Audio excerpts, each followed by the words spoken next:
Welcome to foaSOUTH for the first edition of Artists on Artists with Bruce Burr, who has been so kind to share his time with us and his artwork.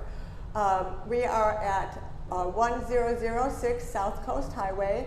It's a beautiful little intimate gallery inside Active Culture, and you can pick up some yogurt while you're here. But anyway, let's get started. Special thanks, of course, to Sharbi Higuchi and her marketing team of Megan and Tori and Christine, who is our wonderful new art director, yes. I guess. Exhibits director? Exhibits director. So for allowing us to put this on. So let's get started, Bruce. How are you doing? You, Kate. How are you doing? I'm doing amazingly well, thank you so much. Terrific. Let's go over Artists on Artists and how it came about. I was watching, during the worst of the pandemic, I was watching this wonderful show called Actors on Actors, yes. And a little light bulb went off, and I thought, you know, in our world right now where we, we scroll through everything, we don't stop to look, this might be a series that would give an inside view of what artists go through, what we think about, and also stop and look, because it's always the case. You go to a museum, or you see, or a jury, or whatever, we'll just walk through, and I'm guilty of it. I'm sure you are as well. Yes. So it's a real opportunity to sit and look and learn. Yes, exactly. What's interesting, what you said about walking through museums, is there is an entire life in each one of the pieces you see, and those giant pieces absorbed a great deal of time for the artist and the concentration and whatever else was going on in their life, which I have a feeling in the 16th century might not have been the most optimum one. and we just sort of glance by as though it's there and accepted. And it shouldn't be. We should accept and enjoy each person's piece, particularly at an art show where you haven't seen much before, or if it's the same artist, you need to resume your acquaintanceship with them and see if they've done anything else. Right, and to be able to basically give the artwork and yourself the respect to learn.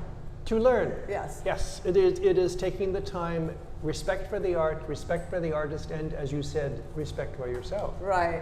So, first question, how has being a gay male affected your artwork?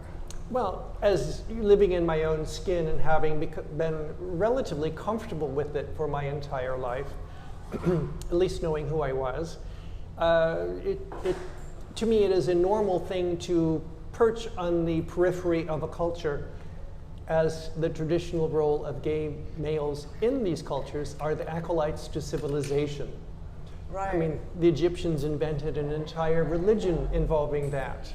And we have always done that. I mean, just the importance of clothing designers, mostly male, the importance of interior designers, mostly male, in our culture, which is largely money-based. There's nothing else there. And patriarchy.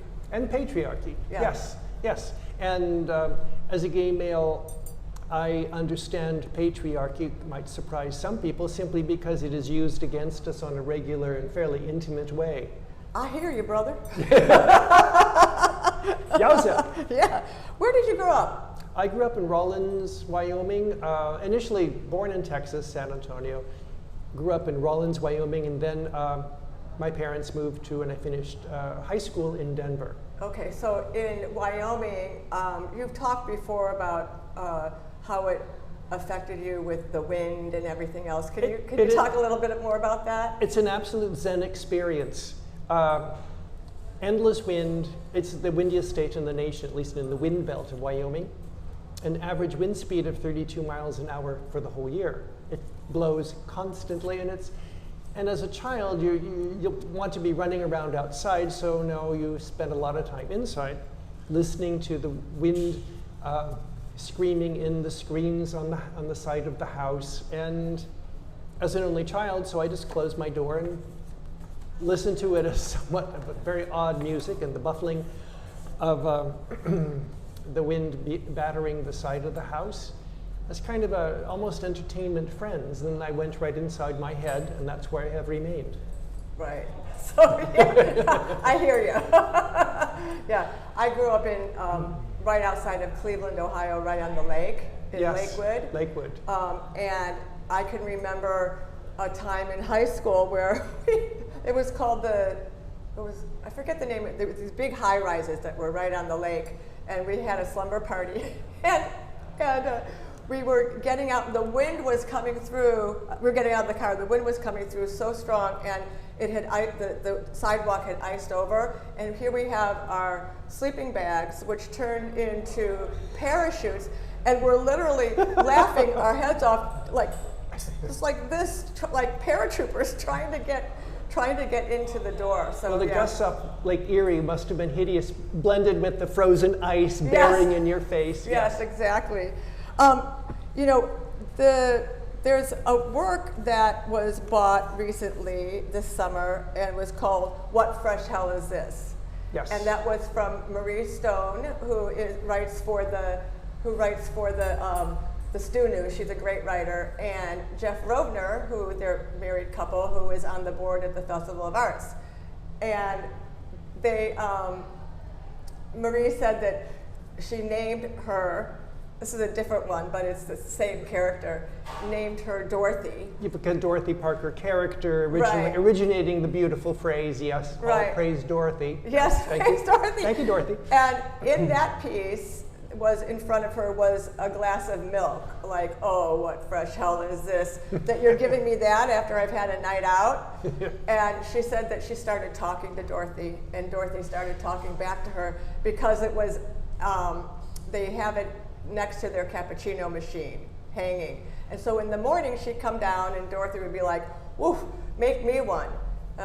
Throughout the day, she'd get a little bit more judgy, and her eyes would follow Marie. And so it's kind of like along the idea that the more you look at a piece, if it's successful, the more you discover in it, Right. the more of a narrative there is. And for me, if I can look at my work that maybe is 15, 20 years old and it still holds up, I can still learn from it, and that's when I know that it's a successful piece of artwork. Yes, entirely. Can you talk about this one? Well, this one is What Fresh Hell, translated is this into Yiddish, and and it's the same idea, a sort of which in a smaller place becomes quite intimate. So on your wall, you do carry on intimate conversations with them, and she's holding a key, not too sure whether you get the feeling of, so what's this? What am I supposed to do with this? Hello? Right. You're killing me here. You're killing me, Dorothy. You're killing me, Dorothy. So yes, that is all part of it, and it's also based on a still from Madam X. I love old movies and the stills and the atmosphere that pours off of them. Yeah, they're beautiful, aren't they? Yes, because it's actually an entire moment on film, buried into the film. Digitization doesn't really have that. Right. But film does. It does. The moment is in there, and the people are extraordinary. Those actors and actresses, which we are forgetting, are just quite something else, and I just love that. It's sort of an homage to them, and half of my work is concluded, and then I respond to that, which is what I do, basically. Right, and your work is so, it's funny, like some of the pieces get you right away, like with Dorothy, and others you have to really sit back and learn from and learn history, because your work is very steeped in history, as in Henri. So my Henry III, also in Latin, quid novi est infernum, again, what fresh hell is this? And Henry was more than likely gay. I mean, the word you really don't know, but apart from the fact that he had male favorites and dressed excessively wonderfully and had a strong and powerful mother, the dynamic is exactly there. So I enjoyed it. It's sort of impertinent, And the glasses, it really invites you to look. I like doing Renaissance people with glasses. It's looking in, look at me, observe something different, actually requiring you to bring something else to it. And other than that, he's just a cloud of attractive coloration. There are only 3 colors in the whole thing. They're pretty amazing. I mean, just the detail in them are so amazing. And the glasses, to me, are so compelling because he's looking at you, inviting you to look at him, yet the glasses give a layer of protection. Yes, it's all about looking from the edge. Yeah, I mean, you poke fun at history all the time, and half the time, like with Henri, I had to go look it up. So thank goodness for the Google machine to get the humor. The Google right? machine, yeah, the humor, and also your mother was Marie de Medici, who basically navigated the shoals, the very rocky shoals in France of the religious wars going on constantly. And at one time she had headed with the Protestants, and we had Bloody Sunday, which 7,000 Protestants were slaughtered on a Sunday afternoon, and throughout France. And so that was Mommy, and Mommy, he ended up on the throne. He wasn't supposed to be there, and so she basically did her best to quell discussions, inferences, and that sort of thing of his being gay, as most mothers did before currently, which is wonderful because it's a celebration now as opposed to, oh my God, he's at it, he's hiding it again. No, those heels don't work. So there is, there's that. Yeah. So talk about your process. Like, how do you first, like, when you're facing down a canvas, for instance, do you put a color down first, or do you just go right after it's been gessoed, or how do you approach it? First approach it.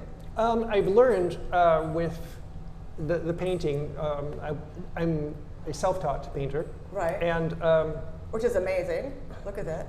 So thank you. And yes, I do. If it's particularly a color piece, I put a background color on, in usually an orange of some sort, because half your work is done in terms of getting the vibrancy of skin out. Whether you're doing a white person, a black person, anybody else, all of the human flavors are there. So do you do the complementary color to the skin tone, or? Yes, I mean it helps pop the face back and forth, and cold to move back, warm to move forward, which takes time to learn unless you learn it immediately in school. Right. But where did you go to school? I went to the University of Colorado, but I majored in English. In English, which makes sense of why you know so much about well, history. I loved it, and I have your play of words and everything. True, thank you. And I didn't pursue it further, 2 degrees in English, simply because it takes me forever to read, and I have one of those minds that at the time it's dwindling down now, like photographic, and so I could just glance at the page and remember it. Wow, lucky. And it was good. It came in handy because reading for me is very dyslexic, as a lot of artists are. Yes. Back and forth and back, and the pages are rocking and rolling, and it takes And I do love reading every word if I can, but it helped. Yes. Do all that. So, like for me, when I am like with my doodle series, because I have a one-woman show here at foaSOUTH, which I neglected to remember or to say that they're all this doodle series, and they're either works on paper or works on raw linen. So I don't gesso anything. I just start pouring colors down. And then I turn them all different directions, see how the colors are interacting with each other. Oh, I love that idea. Before I even put any lines down, because to me lines are my favorite thing on the planet. And it's exquisite. All artists evolve off their line. You have taken and made it into something entirely, a celebration, the constant flow of energy with them. And out of that, you have evolved a symbolism that is entirely your own. Yes, my own vocabulary. Your own vocabulary. It doesn't exist anywhere else but here. And until somebody is completely cognizant of that, or has never asked you the questions when they're looking at it, if you happen to be there, they evolve their own ideas of what they are. And it's always this wonderful question exploding in your head. So you put it on a wall. Your pieces talk to you on a daily basis. They do, and they tend to be very cellular. Yes. Extraordinarily so. Yes, and circles are a big part of my vocabulary. So is obviously playfulness, because I joke about how when artists first came to Laguna Beach, they did their sketching with watercolor, right? Yes. And it was not a recognized medium. And then until a man named Starry Sheets had a gallery and started showing, because he was a plein air artist himself and watercolors, and started showing watercolor, and it became an accepted medium. Especially California art watercolor, right, exactly. Which is totally different than English watercolor. Right, exactly. And so, so because of him, the likes of masters like David Milton, you know, their mediums are now recognized. With me, I used to doodle, because I would get these flashes, and anytime, day or night, and I have to doodle them down really quickly and then refine them later for a sculpture or something else. And then I realized while sitting in the infusion room for 4 months when I was going through cancer treatments, and listening to all the rhythms of the talking of the shoes on the floor, of people crying, people laughing, that I doodled to keep myself centered, and then I realized that the doodle was the art. And so I joke that I'm doing what Starry Sheets did for watercolor, I'm doing for doodles. I love it. Yes, you are. A magnificent evocation of entire worlds is before I actually met you and I saw your pieces on the wall. It reminded me of 8th grade science class again, with the amoebas floating around in there, and you're looking in and going, wow, isn't that exciting? And yet they have just, again, with the random movement seemingly, which as you look at your pieces, they become less random and much more specific. Right, because there's a lot of form to them. Yeah, a lot of form. Well, absolutely. And then you begin to, you'd never figure out any piece of art, but it's your version of it because we bring our experiences to it. Right. You know, I was very fortunate because the undergraduate school that I went to was Cleveland Institute of Art. And so it was 5 years. The first 2 years was color theory. You had one class all day long. Color theory, life drawing classes, had to go over to Case Western Reserve with a would-be doctor and do medical drawings with cadavers, which I'd pass out. Yummy. And there was no way I was going to do that, because I would pass out in the smell of the it wasn't me. But it was so regimented, basic design, everything. So then by the 3rd year, they said, okay, now make art. And so it was really, it blew your mind, because all of a sudden you had such a grounding that you were free. And so I consider myself like a mark maker. Yeah, and you also, it produces somebody that's fearless instead of constantly repeating what their instructors told them to do. Some art schools are more successful than others with it. Yeah, some art schools, they churn out the same look. The same look, right. Yeah. And it takes everybody a lifetime to get done with the look. Yeah, to figure out their own voice. To rid their heads. Yeah, and so we had 3 years to figure out our voice, at least our voice at the time. Yes. And to be able to be fearless enough to evolve as your ideas evolved going forward in your career. Now, do some of the ideas at that time for you, have you picked up on them, or some of them exactly the same but modified by experience? Or absolutely some of the shapes.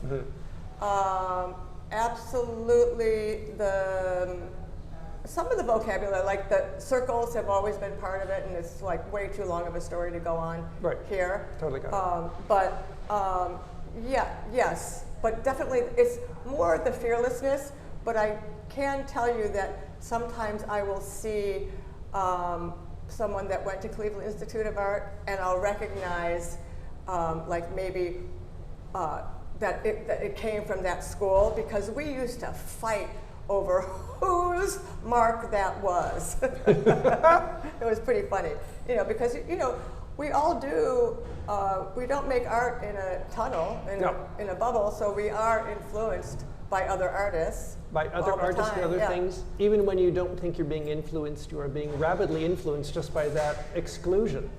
It's like a Miss Marple mystery. Yes. You know, what the dog didn't bark. That's the thing. Right. Right. Good point. You're so brilliant, Bruce Burr. No, not at all. Let's talk about your Vogue series, because you're very well known for them, and they have evolved greatly over time. Yes. To where they're now opening like a magazine. Right. They are. Thank you. The entire thing had originally I had done custom wear clothing for a period of time. Was trained to do that elsewhere, and I had clients, and the clients would be set forth to battle in nice clothes with their husbands. Go meet him. I want to do business with him.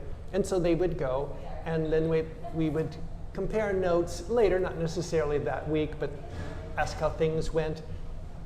And after a couple of glasses of wine, the stories come out. And the first series of them were since Vogue at the time, 1950s, like 50s, 60s, was always a particular journal of what, the focus of that. And so like the fashion focus? Yeah, the fashion focus. You know, fabulous, darling, it's pink, darling, blah, blah, blah. Oh, right, right. So mine was the Blow It Out Your Ass, Darling series. I love that. And there was included a donkey and a long cigarette holder and Balenciaga clothes or Dior or, you know, Givenchy. And then it grew from that to, I thought, since it's an exploitative event, Vogue has always exploited and finessed us into thinking that we're just not quite right. But you have an entire magazine filled with product to make it right. Right. And I've always thought that there were so many people that are just beautiful who never thought they were beautiful because they didn't look like anything in Vogue, which nobody on the street looks like anything in Vogue. Even the people that are in Vogue don't look like that. Don't look like, no, they don't. And so this one is evolved. I've done some. What's the name of this Vogue one? It's called Somewhere West of Laramie.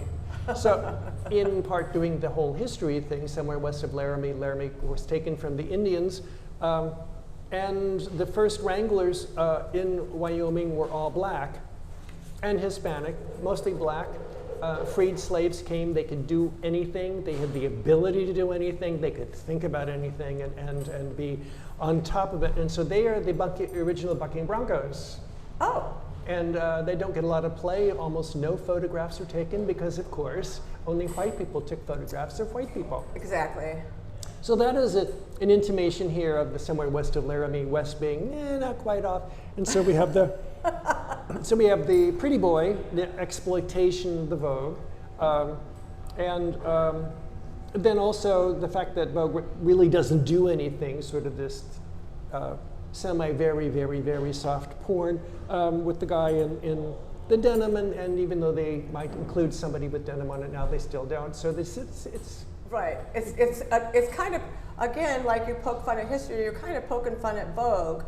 Yes, in that the perfection that is unattainable, right? Right, and also the dark side of it. We have all been commodified in the United States over the decades. We come from a period where most of our little songs in our heads, maybe a couple of nursery rhyme ones, but mostly are from advertising. Right. I mean, we just automatically believe that that's the world we were supposed to adore, and most of us did. Right. And it's taken us a long time, our generation, to undo that. Some aren't. Some are. The new generations are exploring different venues, but they have also succumbed to the branding I don't find myself a brand. I'm not necessarily interesting enough to be a brand, but and that's what the Vogue stuff does. And then the backwards is largely to invite you in to start looking a little more deeply. And if you don't, I still just want a beautiful image, right? You know, nicely painted. And so whatever. The Vogue being backwards, inviting you in, is kind of like the glasses in your other pieces. What you see. Yeah. What you see, what you see, what you see. As my approach is different than yours. Yours goes right into the belly of the beast. You're looking, you're digging, you're pulling things out and exploiting that particular expertise of yours. Mine is looking at the pond from the surface, only from the surface, knowing that it's all down there. You can figure that out or explore it at your own. But I love just this whole surface telling the entire story. Was that because you spent time in France that you were that influenced you, or not? I was already there in my head, but I was absolutely amazed at in the haute couture where I had worked. Where did you work? In the haute couture. Okay. That it was so absolutely important. Everything about it was important. The laying of the fabric out, the sewing perfectly, centimeter, centimeter, centimeter, centimeter, centimeter, putting the underlining onto it in the most perfect way imaginable. The quiet, no music whatsoever, and the reportage. It was everybody in France knew who Givenchy was, who Yves Saint Laurent, Dior, you know, all of that. Important. Right. And valued. And the exhibitions now in Paris, and particularly something like Balenciaga, which was sculpture, still sellouts. They all go it, they talk about it, and they have just a knack about that. The Italians also, a different approach. They did it through ready-to-wear. The French did it through the high-end, which goes back to basically the 18th century. So Marie Antoinette, Rosa Bertin, the first probably couturière. And so the perfection, also where there's no music or anything, that's carried through to your studio practice to today, correct? Yeah, I don't listen to music. I listen to music coming and going to the studio. What do you listen to? Well, my favorite, always my go-to, my bowl of noodles and butter is, and this is going to sound so hideously pretentious, but it's true, is our Rameau operas. I love his operas, and they have to be done right, the right people, and all of that. The ones with the countertenors, and it just excites me. So I'm alive in the head of Madame de Pompadour and all of the shadows blushing as opposed to having shadows of any substance. Right. And all of it being, for a particular crowd, there is limited depth. It is all surface. For an entire culture that ended, of course, in 1789, that the surface was the most important, and there was a totalitarian regime, so it was manifestly important to do surface with nothing else. Right. And so does that like activate your brain as you're going to your studio and get you in a place? And it keeps me in a place, and if I'm in a place going to the studio, I can continue what I'm doing without having to reinvent history in my own head. See, I am just the opposite, because my head is so loud all the time. I mean, it's like over here and over there and wow, you know. I mean, it's just loud, and so get to know me, and so I have to have music, or I used to listen to music where I would my best friend Sandy Thompson, when we were roommates, the poor thing, she had to listen to the same CDs over and over over again, like 3 of them through a body of work, so I would stay in the same mood. And now I listen to books on tape, because if I can go into my studio and say, tell me a story, and I'll be focusing on that, so I can be very immediate onto what I'm looking at. I like your idea of that listening to the word immediately translates there. When I am at a drought in my head, I read. It doesn't matter what, anything, any sorts of words. A little more complicated reading is better for delving into it, but it'll always arrive there. Yeah. Well, you know, I mean, being dyslexic, you're dyslexic as well. You know, I didn't really, I mean, it serves us in many ways because I think that people that are dyslexic are a little bit more creative thinkers because you have to be to navigate through the world and learn, initially in school. Yes. And, you know, because I, even to this day, if I start to read too quickly, I'll see a paragraph and the whole paragraph will flip. And so it's not fun. Yes, It's or not it fun dissolves into something, and I realize I've read the words, but I have no idea. Nothing is penetrated. When they get to the bottom, the conclusions of the whole thing, and I go, oh, okay. Now I have to read each word. So I choose carefully. Yes. I mean, I did my work on Virginia Woolf, who agonized over the word, agonized over a semicolon, agonized over commas, and you have to.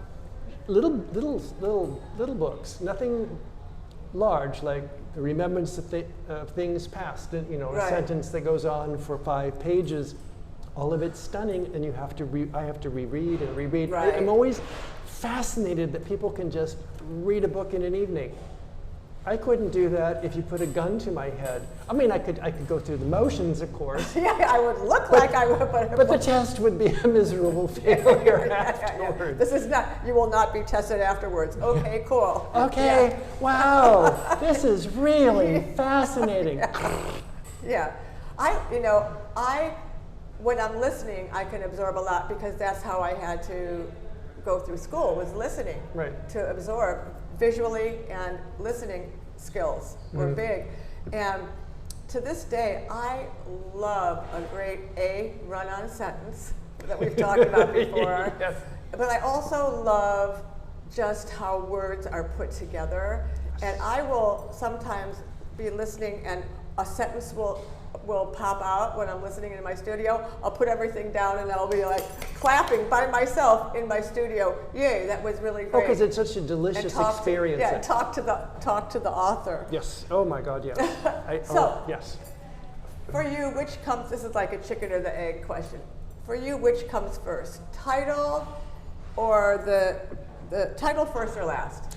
Well, with the "What Fresh Hell Is This?" It was something that needed to be done. That hit around and floated about my brain, whatever that is, for a period of time. Right. Others, they get started. Working title, somewhere west of Laramie, remained that. But there are moments when you start a piece, you think where it's going to end up is over here, and it says, no, I'm not going there. And you're working and working, and suddenly it becomes something completely different. And you have to be open to that. And you have to be open to that. And if you're open to it, it floats to where it's going. And then you have to obviously reselect. It's not even close to the original thoughts. Yeah. This pithy notion you had in your mind evaporates. Or even a process, because I'm like really process oriented. Because, like making jewelry, process. Everything I do, ceramics process, which is what I got my BFA in, was ceramics. So that was just kind of like, it's in everything.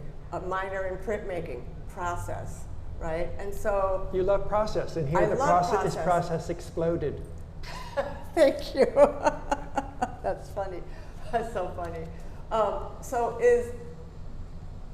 For me, I guess I used to always get my titles first when my work was a little bit more illustrative,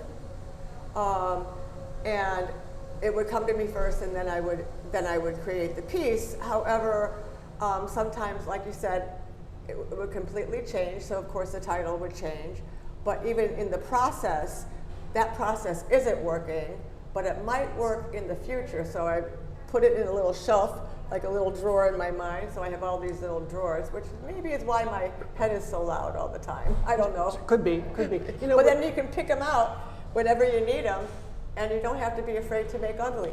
So I love the fact that we both do things that it behooves people to actually look at the title that we have chosen. Right. And the explication, if you have a chance, to the little paragraph saying basically what it is.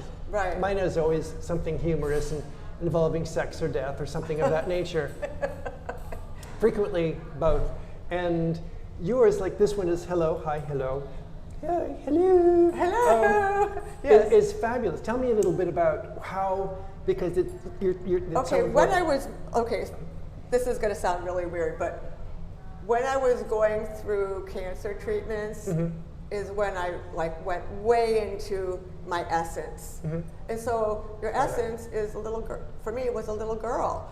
And so, and we were talking earlier about branding and commercials and everything, and Hello Kitty hands, right? Hello Kitty. Hello. And so all these like little hands started appearing in my work, and how the title came about was sometimes I'd answer the phone, hello, hi, hello, or whatever, you know, something along that line. Hello, hello, or bye, bye, bye, bye, bye. Hello, hi, hello. Yeah. Yeah. And so when I was making this piece, I didn't have an idea what the title was going to be, because I always title them afterwards. But this piece had to be called that because as I was making it, it was hello, boo, hello, hi, hello, hello, hi, hello. And it started just appearing throughout it. And so that's how it got its particular name. And I love the fact that you kept the buoyancy floating around through the entire image. Sometimes an image will be used, talking about another artist or so you go around. Fabulous idea, wonderful, and then the rest of it dies. Your pieces remain instantaneously alive, as though everything had just happened from that side to this side, all over. It is just, it's an assemblage, it is an entire world. Yes. Well, again, back to the cellular level. Right? Yeah, cellular level. And it's so fun because each one is such a major discovery for me. And then, you know, I'll have it up and I'll live with it for a while. Yes. And I discover things like, oh wow, I didn't know I was thinking about that. And I was, that's because true. it was just coming out subliminally. That's true. Getting back to doing the gay thing. So my stuff, the sublimation of some of it, I'm still working on, because when I was coming out, you didn't even talk about it.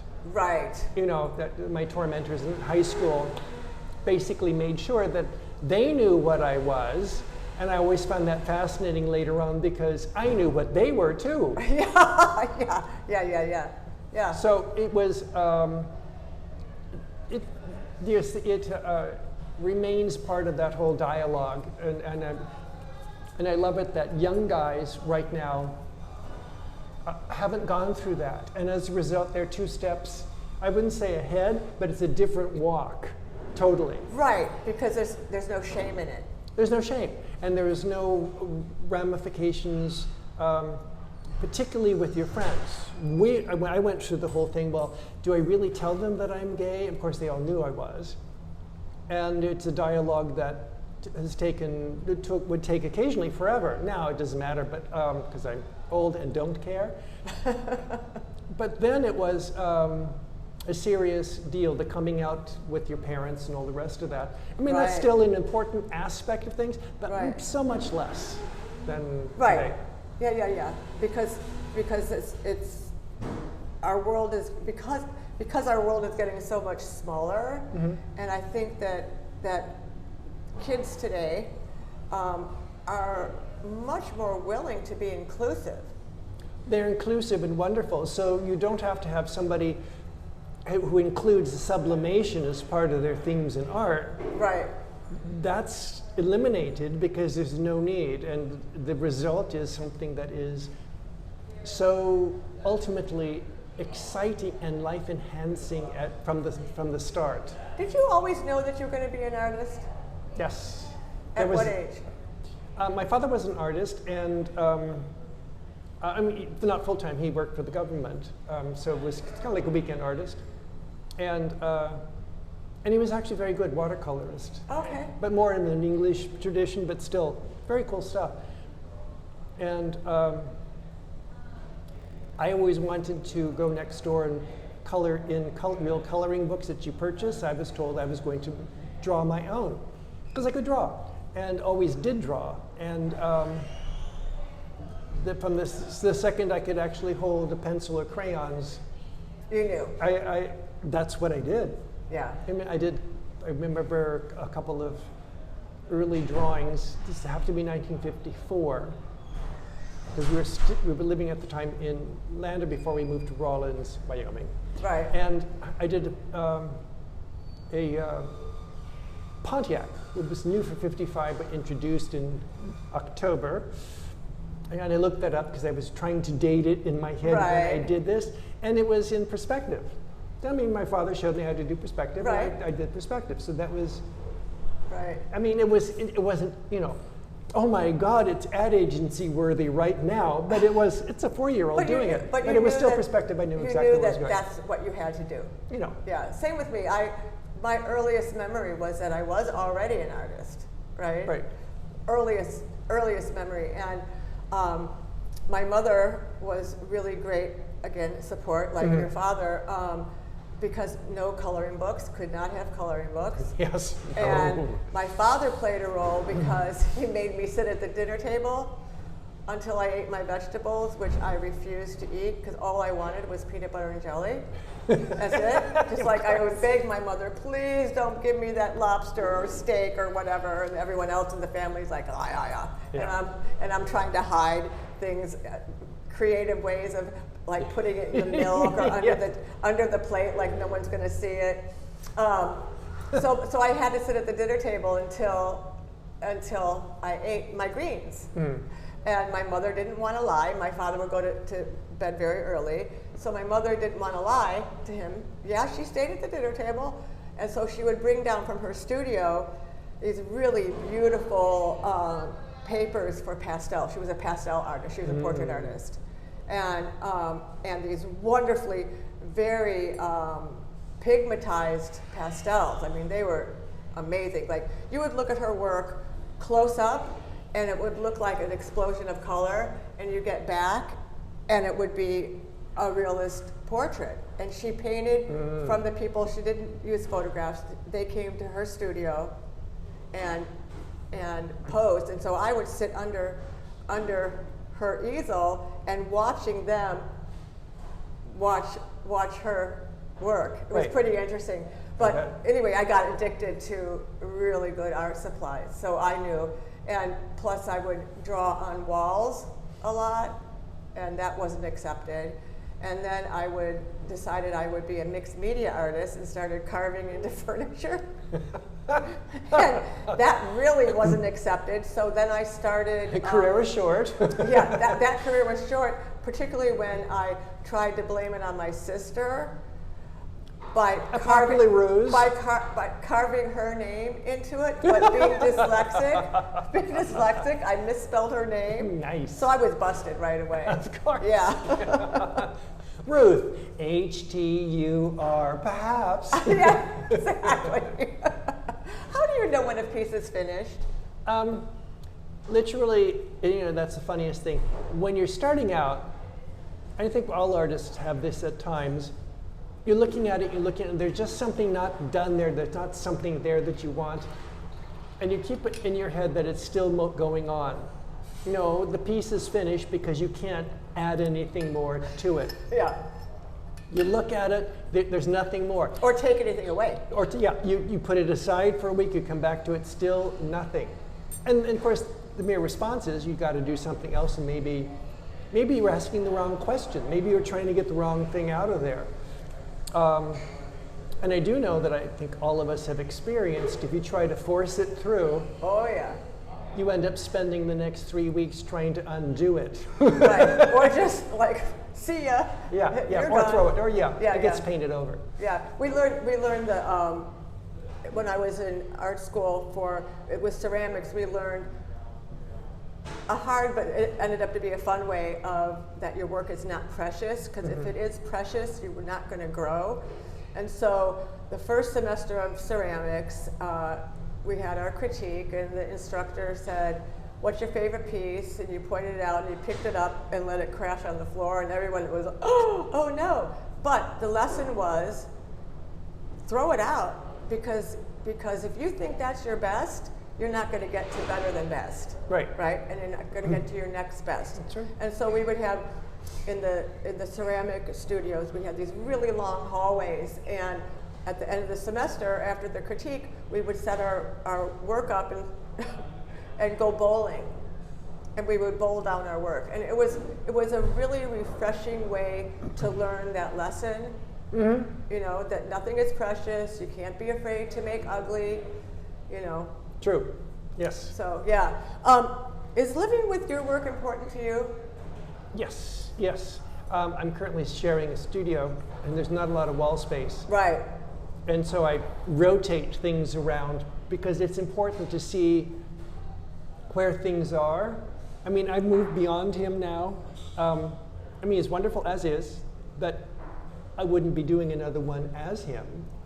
And so I know that simply because he's on the wall looking at me, and I go, okay, nifty, nice, moving beyond. Well, yeah, and you did move beyond because you started putting and like almost weathering them, like it looked like an old magazine, to where you look like on the edge that you could open it up. Yeah. And I have been so tempted so many times to pull on it to open it up, but of course I would never do that. But you can that is another way of inviting it in, like you do with the backwards letters and the glasses and the whole thing. And again, it's also supplies. The edges. Acid-free PVA glue, bookbinding glue. Yes, you can stand on top of it and try to rip it up. I have done that with the noobs. Oh. I thought, okay, now just paint over it. Doesn't matter. That's so funny. That's so funny. So I find it very important to live with my art. At least to have at least one piece from each series, because one piece maybe years later will inform a whole new series. Yes, that's true. Yeah, you that know, part, absolutely. Because you'll be looking at it like, well, I didn't see that. Particularly the abstracts for me, I didn't see that. Or look at that little part, like right there. That is so beautiful. That could be boof into a whole new body of work. Right.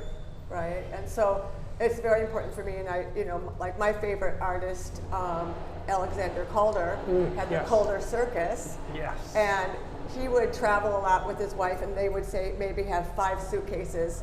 3 of them would be full of his circus, where he would set up a 3-week circus, sit on the floor with all these little wire people that actually, circus people that actually worked, and he would give performances for his friends, because line, you could see it in his mobiles and everything. Yes. All of his sculptures are very much informed by his circus, and so that was his way of staying grounded. Yes, keeping it fresh. Yeah. Constantly. Yeah, and reminding him where he came from and where he's going.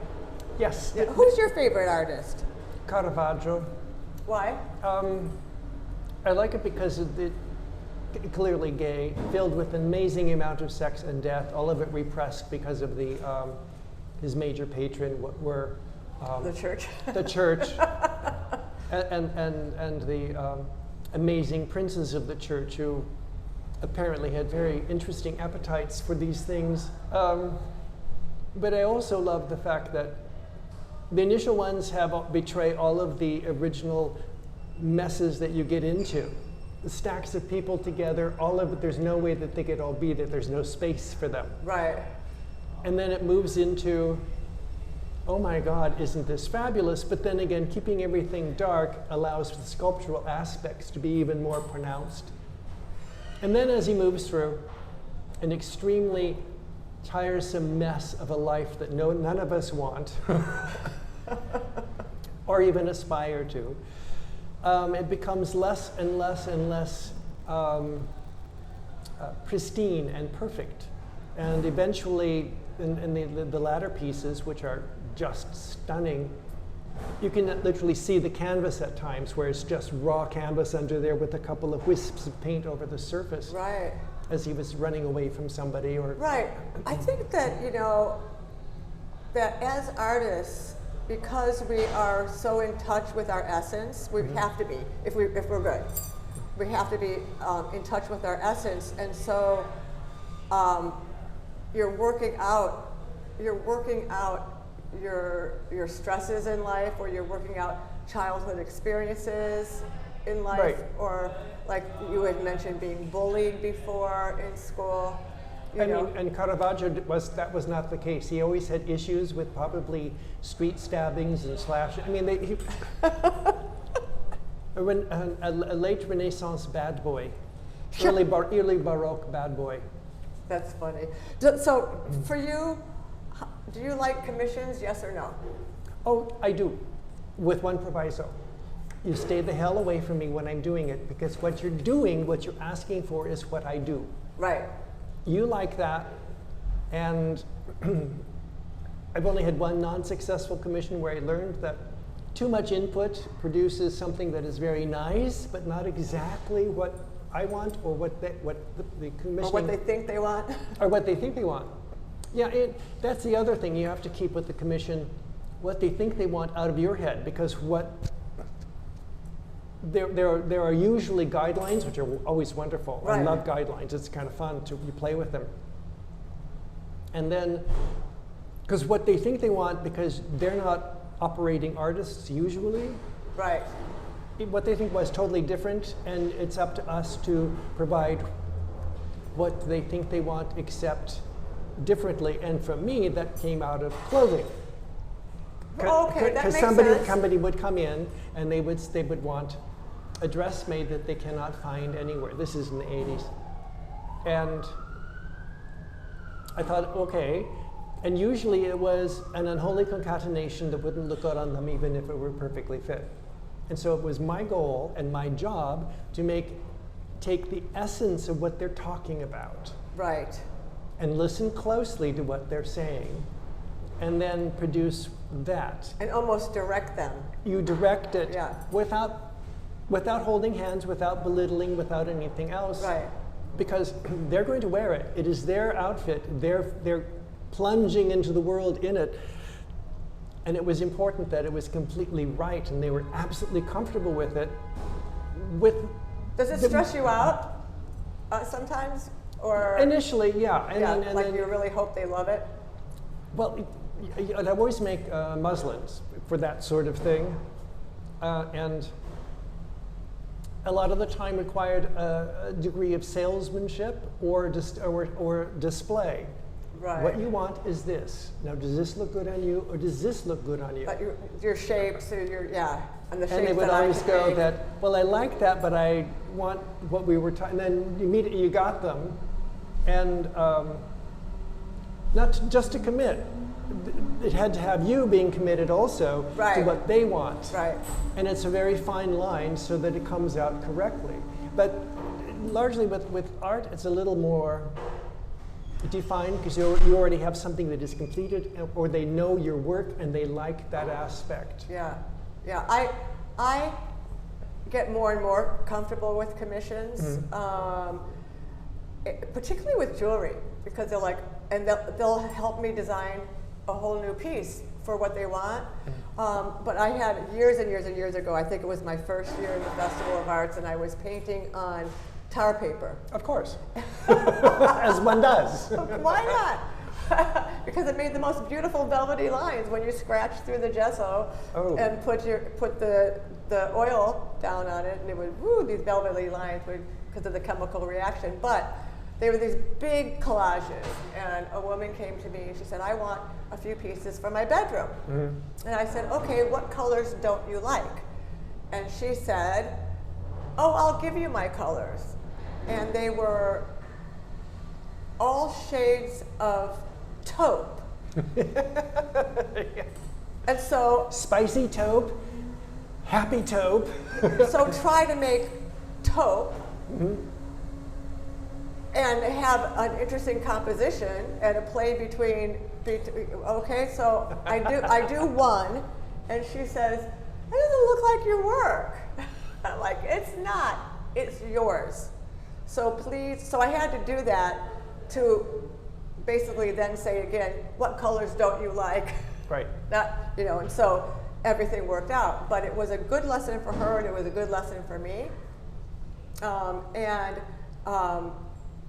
You know, I recently, with the Mebergs, the big piece that they bought that was Above Us Only Sky, and I had done these paper cutouts at scale, which was really genius. That's how Mike Tauber approaches his commissions. Right. And so he told me about that. So I did that, and we had them, and because it was a completely different configuration, it was a 54-piece sculpture set. And we worked together and created a whole, I mean, he had the same vibe and everything, right. But we created this whole new piece, and because these birds and whatnot were flying up over, had to go over a window, and then there was a whole other wall where most of the activity was going on. I got off the ladder and Carla goes, no, don't put anything right there. And step back, I'm like, you're right, that negative space was so important, and I think about that negative space a lot now. Yes. So she taught me something there as well. Oh no, you So, know, yeah. Somebody commissioning, they are, for the most part, well, they're commissioning art, so they're sophisticated enough to do that.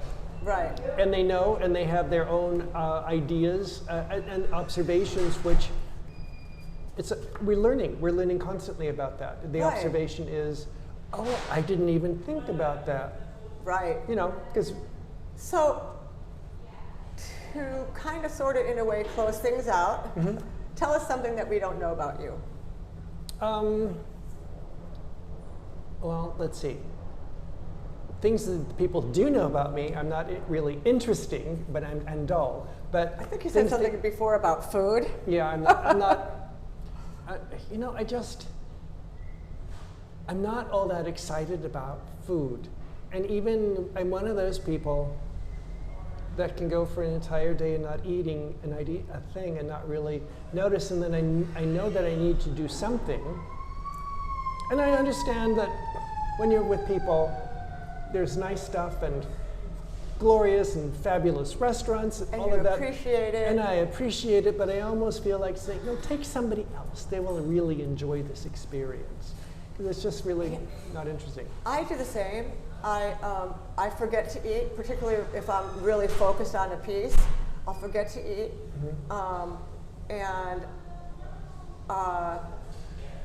Like, kind of like what you said earlier, like we wish you could just take a pill and be done with it. Yeah, and you no need to eat, just have food pills. Of course, like, that'll be in that, and like get back in the studio. Yeah, exactly. Boom, done. Okay, now I can go. Refresh, I have revive. a full belly. Yeah. I feel great. Yes, I am the same. Something that people don't know about me, as I mentioned before, that when I was a kid, I had peanut butter and jelly every day. Jelly, cut into triangles and dunked in my chocolate milk, or I wouldn't eat it if it wasn't cut into triangles, because at that time I was really into that shape. It was a different food group if they were not cut into triangles. And then today, to this day, I have peanut butter and jam on on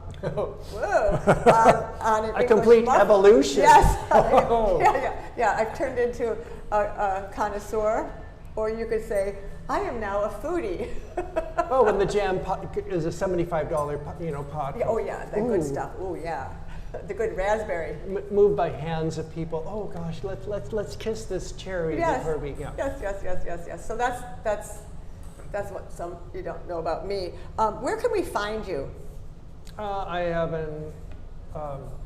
my website. Thank you. It just eluded my little brain. Is bruceburrartist.com. bruceburrartist.com. BURR-artist.com. I just went there last week. It is fabulous, and there's a couple pieces. One piece, I think it's called Mama.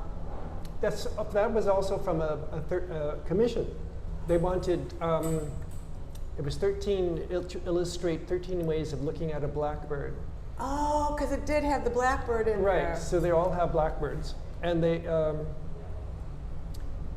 the goal was do what you want, and if you actually did each one for each verse, it would be nothing about crow, forest, something, crow, forest, nothing, crow, forest, and they didn't want that, so I wanted to bring it into another sphere. Well, when I looked at it, how we see each other's work and we see different things in it. Oh, yeah. And I saw Mama, and just the way it was, she was looking out of the car, and then there was the crow looking, and there are actually 3 crows in the car. Oh, are there? Yeah. Oh, I gotta look again.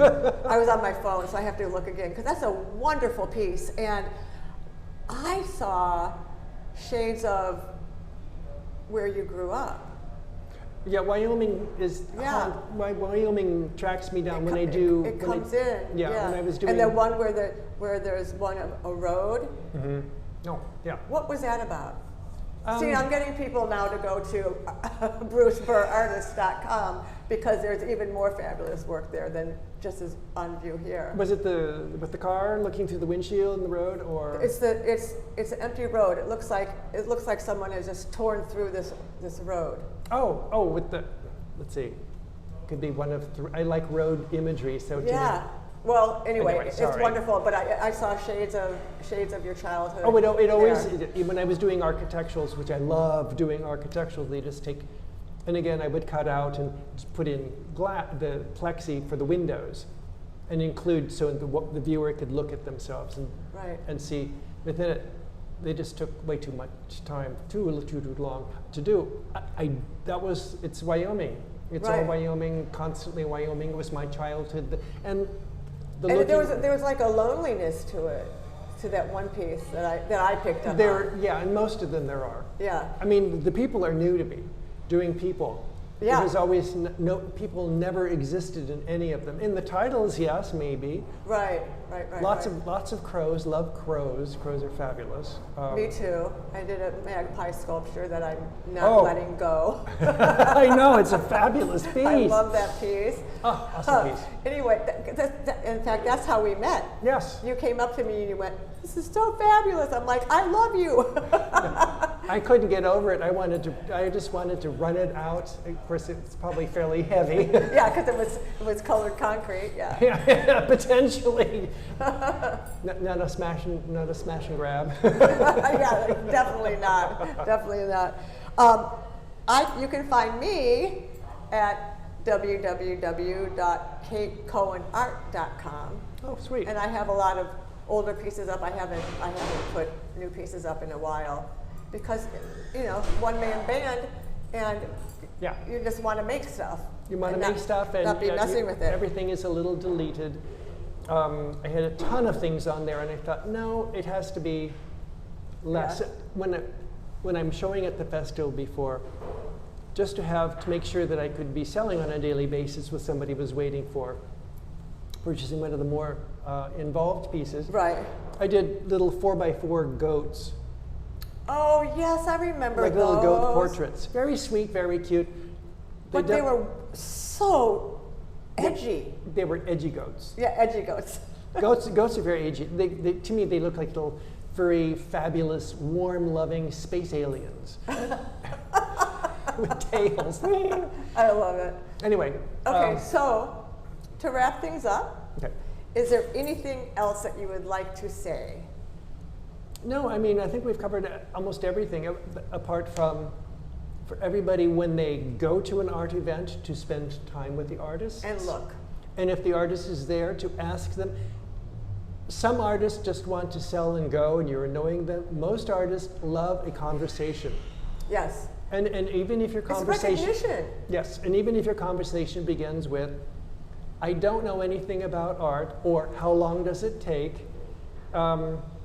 If the artist is very snarky and says 15 minutes and 30 years, just walk away, because they're not nice.